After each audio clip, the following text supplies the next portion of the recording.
কম সবাই কেমন আছেন? তা ভালো থাকেন, সুস্থ থাকেন। আমি দেখেন আজকে এই যে কলার মোচা বাদা ভাজি করবো। পেঁয়াজ রসুনটা অনেক সুন্দর করে বাদামি রং করে নিয়েছি। এতে দেবো চিংড়ি মাছ, এই চিংড়ি মাছগুলো দেবো।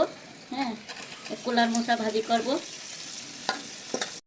আজকে আপনারা সবাই ভালো থাকেন। আমি চিংড়ি মাছটা ভালো করে কষানোর পরে কলার মোচাটা ভাপ দিয়ে নিয়েছি।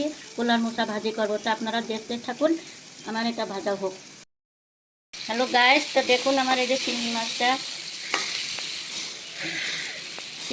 আমি কলার মশাই দেবো।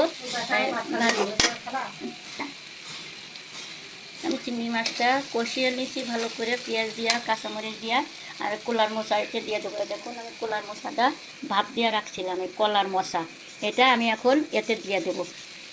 চিংড়ি মাছ, কাঁচামরিচ, পেঁয়াজ, চিংড়ি মাছ দিয়া কলার মশাটা ভাজি করবো সুন্দর করে।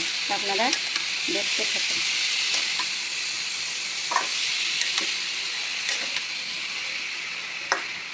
তো সবাই ভালো থাকুন, আল্লাহ হাফেজ। ভাজি হলে আবার দেখবো, আপনারা দেখতে থাকুন।